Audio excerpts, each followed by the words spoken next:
Hello everyone and welcome to a Readathon wrap-up. This one is, let's see, I've got it pulled up on my computer over here. What is it called? TBRathon. Okay. This is created by, I hope I say it right, Leandra from Leandra the TBR Zero. I will put the list the channel in the description box so that you can check out Leandra's channel. So for this one, there were like 5 different options. There was like to get from a car to a bookshop, so you had like a map. There was a bingo. There was one where you would roll the dice and roll to get your prompt.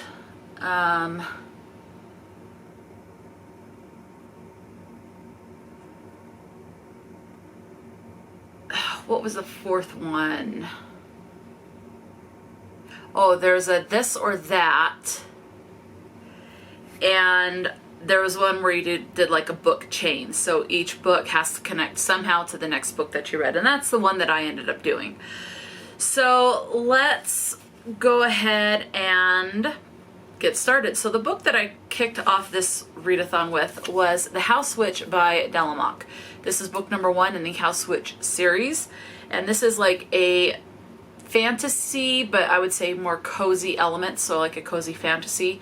We have Finn, who is a domestic house witch. So he's really good with cooking and knowing what people need to improve their health.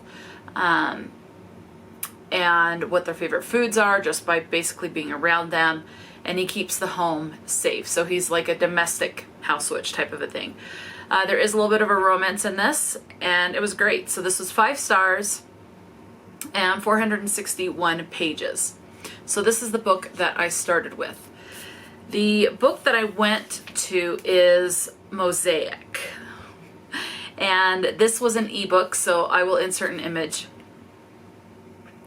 And this was unfortunately not a book for me. It was 2 stars and 140 pages. This one we're following a lady that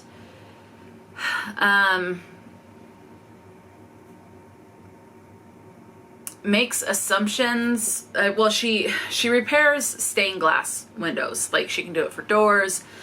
And this particular job that she's going to, she's repairing the stained glass of a church. Things start to happen. She's gets these thoughts in her head that she can't get rid of. Like she has to figure certain things out. And there are some paranormal aspects, like demonic stuff and things like that. So for me, I felt like it just kind of teased on the creep factor, and on the dark side, it could have gone a lot darker. So for me, it just wasn't my particular thing. So how did I link The House Witch and Mosaic? So for Mosaic, as you can hopefully see, maybe I'll zoom in. If I can, I will. But in the word mosaic, there are these, it's like these little glass pieces that are fit together to make the word mosaic. So there's these different shapes and they're fit together. So I went with that as the element. And the House Witch also has that in the stone. So you have different sizes and shapes of stone that fit together to make, in this case, the archway of the oven. So in Mosaic, it's like it's little glass pieces because she does stained glass. So it's like little glass pieces that have fit together to make the word mosaic. So that's how I am connecting the two. Okay? So I think it works. Okay, the next book that I read is The Last Word by Taylor Adams. I ended up giving this one a 5 star. It's 337 pages. This is an adult thriller. So this one we are following Emma. She was from Utah. She's now in Washington doing some house sitting. She reads a book, gives it 1 star, leaves a 1-star review on Amazon. The author responds, asking her to take it down. She says no. It kind of goes back and forth for a little bit. Well, then she feels like someone is in the house that shouldn't be there. Certain things start to happen, like there's attempts to kill her dog. And so she's kind of suspicious of what's going on. and then it ends up tying back to this author. That's the big thing, you know, who's trying to kill her, who's trying to kill her dog, things like that. I wasn't expecting the twist, but I generally try not to do that, because then if I do figure it out and try to think too much about it, generally that takes down the enjoyment for me personally. But so I didn't do that, so I've just enjoyed the ride on this. So Mosaic was a dark cover, and this is a darker cover because it's a dark night sky. Mosaic, it's like in a church, there's not a lot of natural light, so it's a darker cover. So that's how I connected those two. Okay, so the next book I read was Censor by Junji Ito. This was a horror adult manga. This is more about good versus evil. You have a lot of talk of when these little hairs that erupt from a volcano attach to people, they can start to see the greater scheme of things. They can see how the world was created. They can see how the universe is created, how everything works together, people's past, present, and future. And so a lot of them start to think they are godlike or think that they can be God, that type of a situation. So good versus evil is a lot of that. Not my favorite Junji Ito. It was still entertaining and enjoyable. I ended up giving this one a 3-star, and it's 234 pages. So as you can see on this cover, there's stuff flying through the air. These are the golden hairs. On the cover, it's golden hair that erupts from the volcano that covers a town and attaches to these people's head that makes them all seeing. With no exit, or the last word, I don't know if you're going to be able to see it. I mean, there's a little bit here that you can see, but there's stuff flying through the air. Well, that's either rain or snow. So stuff flying in the air, stuff flying in the air. So that's how I made that connection. Next up, I went with Plainly Murder by Isabella Allen. This was an ebook and it was 98 pages. I gave this one 4 stars. It was a prequel in a, I'm blanking on this series name. Let me get my phone, but it's a cozy mystery series. And I thought it was pretty good. I ended up giving it 4 stars. Again, it was only 98 pages, so it was a really quick read. So this one we are following this character as she goes to Ohio and to the Amish community where her aunt lives because her aunt was diagnosed with cancer, so she wants to help her aunt. Her aunt's friend passed away and had a dying wish to give this quilt to one of their friends to try to figure out what happened to this friend's son, who they said was an accident, but the mother always thought it was murder, and so she's trying to figure out what happened. So Angie is the character's name. So yes, Amish Quilt Shop Mystery is the name of this series. And the link that I made with that is where it was a novella. And for me, cozy mysteries tend to read quick. I can generally read, especially that one that was less than 100 pages, could read that in one sitting. Same thing with Censor by Junji Ito. So quick read and a quick read. Was able to basically read in one sitting for both of those. All right, moving on. This one I'm going to have to insert an image of as well, because I do not own this book. My mom owns this book. And I read Click, Clack, Moo, Cows That Type by Doreen Cornin, I believe is the author. This one I did not rate because this was a children's book and it was only about 30 pages. I can definitely see a lot of kids having a great time with this. I did think it was cute, but that's pretty much all the stuff I can say about my feelings on it. So because it's a children's book, I didn't rate it.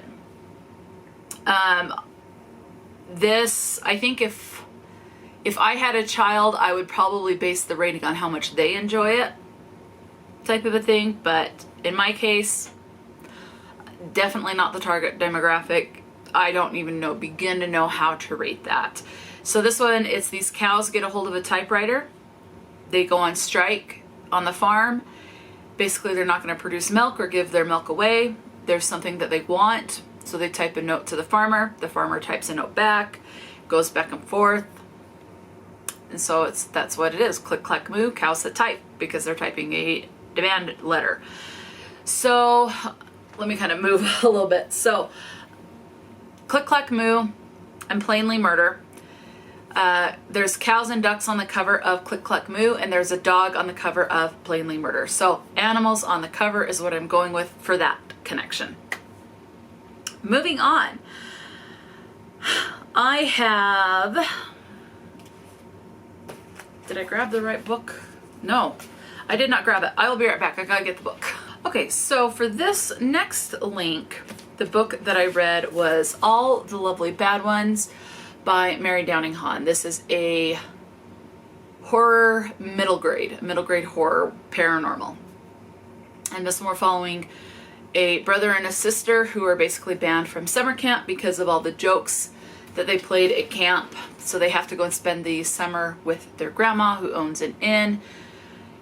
It used to be haunted, but the paranormal activity has basically ceased. And so the brother and sister decide to act like ghosts to try and drum up some business for their grandma because business is a little slow. Well, it turns out by pretending to be the paranormal activity, they actually awakened the actual paranormal activity. So you're following as they're trying to get the stuff to stop, what they have to do, and things like that. And there was discussion of how some ghosts are good and asking for help, and some are evil and want things to stay bad. So yeah, it was good. And I ended up giving this one 4 stars. It was 182 pages. So for Click, Clack, Moo, I'll insert that. As you can see, the animals are standing on straw or hay. And then this book I'm going with is, you can probably see from the cover, it's not like an asphalt, so it's not a sidewalk, it's not a road. There's like pebbles and there's, so like rocks and pebbles, there's dirt and sticks. So basically it's not asphalt. It's a different type of terrain to walk on. So that's what I'm going with, a different walking surface. Yeah, so that's what I'm going with. Next up, I lost my place. All the Lovely Bad Ones. Oh, okay. This next one, this is the version that I read. This is a discrete version for His Hostage by Willow Winters. So the title and the synopsis are on the inside, and that's what it is. But I am going with one of the official covers. So I'll insert the image here. It has a woman kind of looking over her shoulder. And it has a bunch of red on it. So His Hostage, we're following Vince and Elle. And Vince is in the mafia. Elle had to leave school to transfer to a different school. She was working for her PhD, I believe is what it was. She decides, she has this argument with her mom. She leaves, goes to this restaurant that Vince's mafia family owns. It's kind of like a cover, so like a front for their actual, what they do as a mafia. She starts trying to work on some schoolwork. He goes and convinces her to go to a back room. They have oral sex, and then when she's leaving, she accidentally opens a door and sees something that she should not have seen of the mafia completing a certain task. So she ends up getting drugged and taken hostage. Vince is like basically falling head over heels for her. And people in the mafia, so his family and close friends, they're like, you gotta kill her because there's no witnesses. Witnesses don't live, but he wants her to live. And so he's trying to figure out how. He's like, well, I effed up, so, you know. So he's trying to fix this situation, and she ends up his hostage while he's trying to fix things. So what am I going with us on this one? So as you can see from the cover of His Hostage that I have inserted, there is red on the cover. The shoes on All the Lovely Bad Ones are red. So I'm going with red on the cover for the link between those two books. Next up, I have Nettle and Bone by Kingfisher. Oh, and His Hostage was 233 pages, and I gave that 5 stars. All right, Nettle and Bone, I gave 4 stars. This one was 240 pages. This is an adult fantasy. You have the gal Mara who goes on this adventure, basically, traveling to find this bone witch to figure out what she needs to do to save her sister from an abusive relationship, to save her sister's life. And then you meet some characters along the way. There's this goblin market. There's this guy that killed someone that was involved with child abuse. There's these godmothers that can bless these babies and curse babies when they're born as well. And so you've got a whole slew of different type of characters. So his hostage, as you can see, her back is on the front of the cover. So you see her back, she's looking over her shoulder. Nettle and Bone, you're seeing her back. So that's the link I am going with. Back on the, so she's not front or side facing, it's their back is, you're looking at both of them with their backs in front of you, if that makes sense. So that's what I'm going with. So you're looking at their backs. All right, and the last link, the last book that I read is A Girl Like Her by Talia Hibert. This is an adult romance. This does get steamy. It goes from basically fondling and touching, and then there's an oral sex scene, and then there's like a combination type of stuff, like 2 full-blown sex scenes after that. So adult romance, I gave this one 4 stars, 285 pages. This is a mixed race relationship. So she's black, he's white, and she is autistic, he is ex-military. It was good. I enjoyed this. I do like how realistic and relatable Talia Hibert makes the characters in her books. So it's a romance. They meet. The girl, Ruth, she is known as the town pariah or the town slut. And Evan, who is the main male lead in this, thinks that's probably a rumor, that there's not a lot of truth to that. And their relationship buds, and of course they have sex and fall in love. It's your standard romance. So, what's the link? Nettle and Bone, the character is female. There's a female on this cover. So, woman on cover. That's what I'm going with for that link. So let me know, did you participate in the TBRathon? Which game did you play? Did you do the bingo? Did you do the chain? Did you do this or that? Which version did you do of the TBRathon? So altogether, all of these books plus the 2 ebooks was 2,240 pages. It took me about 18 days to complete this chain. So 2240 divided by 18 was about 124 and a half pages per day for this particular readathon. Now, some of these books did overlap with other readathons as well. So that was great. And yeah, I had a great time, but this was very creative. Leandra, I hope I said that right, did a good job with all these variations for what you could do. So yeah, it was great. So let me know, did you participate? Again, what round or version did you do? Did you do bingo? Did you do the map? What did you do? Let me know. Did you read any of these books or books from any of these authors? Talk to me in the comment section below. And until next time, stay true to yourself and enjoy a good book. And I'll talk to you later.